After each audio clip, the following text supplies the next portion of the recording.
Bacaan dari Kitab Matius bab 2. Orang-orang Majus dari Timur. Sesudah Yesus dilahirkan di Betlehem di tanah Yudea pada zaman Raja Herodes.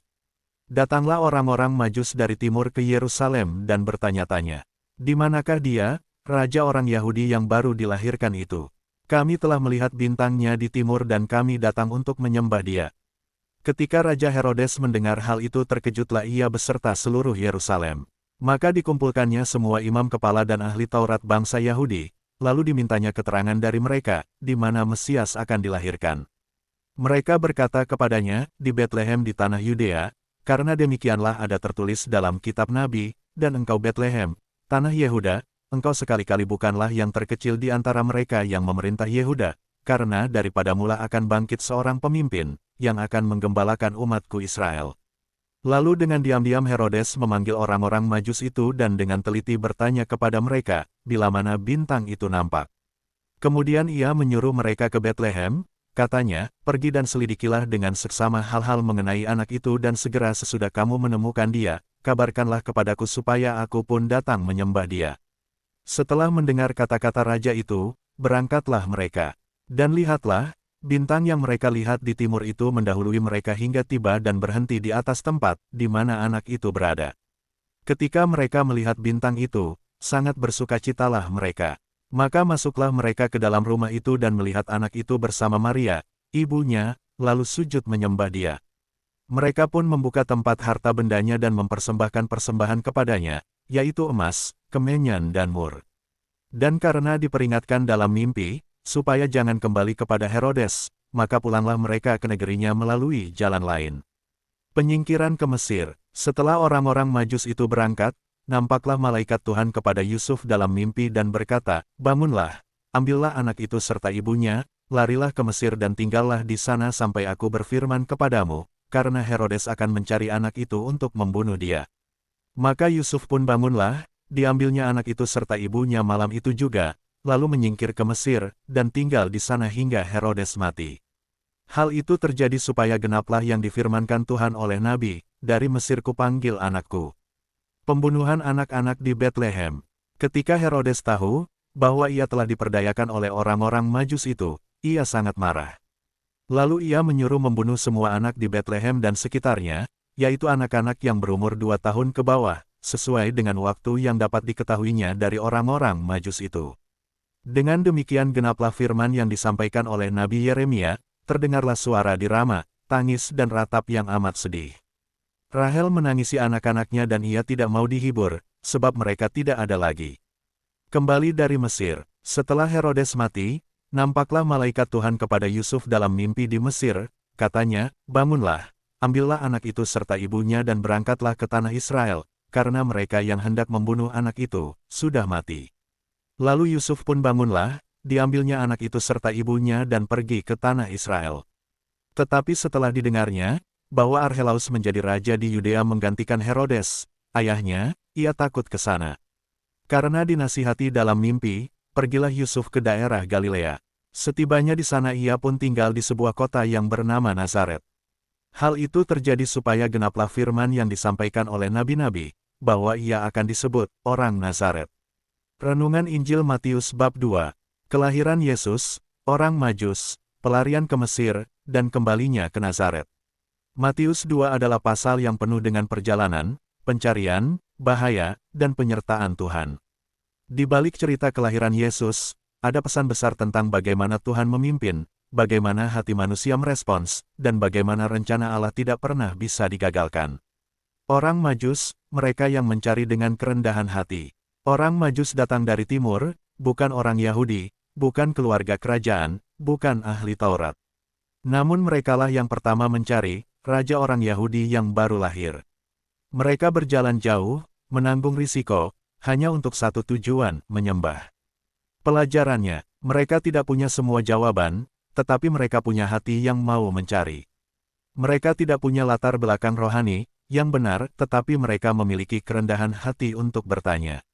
Mereka mengikuti bintang, sebuah tanda kecil dengan setia. Renungan pribadi. Terkadang Tuhan memberi kita, tanda kecil, dorongan hati. Ayat yang berbicara, pintu kesempatan yang terbuka sedikit. Seperti orang Majus, apakah kita mau mengikuti terang kecil itu? Atau kita menunggu mukjizat besar baru mau taat dan kembali kepada Yesus? Herodes, gambaran hati yang takut kehilangan kuasa. Herodes merasa terancam dengan lahirnya Yesus. Dia tidak tertarik menyembah, dia takut. Takut kehilangan posisi, tahta, dan kenyamanan. Raja dunia ini sering merasa tersingi oleh raja yang sejati.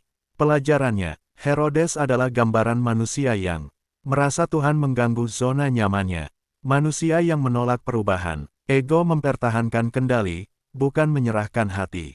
Renungan, ada bagian hidup kita yang seperti Herodes. Keinginan memegang kendali penuh, takut jika Tuhan mengubah rencana kita. Kadang kita juga berkata, ingin menyembah, tapi hati menolak tunduk sepenuhnya. Firman Tuhan menuntun dengan tepat waktu. Ketika para Majus bertanya, imam-imam dan ahli Taurat langsung tahu jawabannya. Di Betlehem, sebab demikianlah ada tertulis. Mereka tahu firman, mereka paham nubuatan, tetapi mereka tidak melangkah. Ironis, orang yang jauh datang mencari, orang yang dekat justru diam dalam kenyamanan. Pelajarannya, pengetahuan rohani tidak otomatis membuat seseorang dekat dengan Tuhan. Yang mahal dan berharga adalah ketaatan. Renungan, apakah firman hanya jadi informasi, atau menjadi arah hidup kita? Penyembahan sejati, membuka harta dan hati. Ketika orang Majus menemukan Yesus, yang mereka lakukan adalah sujud, menyembah, memberikan persembahan, emas, kemenyan, mur. Ini bukan ritual, ini adalah gambaran 3 persembahan hati. Emas, menyerahkan apa yang paling berharga. Kemenyan, kehidupan doa dan penyembahan sejati. Mur, kerelaan memikul beban, mengikuti sampai salib. Renungan, apa yang paling berharga bagiku? Mimpiku, waktuku, uangku, rencanaku. Apakah aku sudah meletakkannya di bawah kaki Yesus? Allah memperingatkan dengan lembut, namun tegas. Allah memberi petunjuk kepada para Majus dalam mimpi agar tidak kembali ke Herodes. Allah juga memperingatkan Yusuf untuk segera pergi ke Mesir. Tuhan berbicara lewat mimpi, firman, dorongan hati, situasi, pintu yang tertutup atau terbuka. Pelajarannya, Tuhan memberi peringatan sebelum bahaya datang. Yang penting, apakah kita peka mendengar suaranya?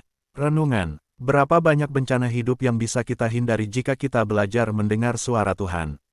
Yusuf, ketaatan tanpa banyak bicara. Seperti di pasal 1, Yusuf kembali menunjukkan ketaatan. Tuhan bilang pergi, dia pergi.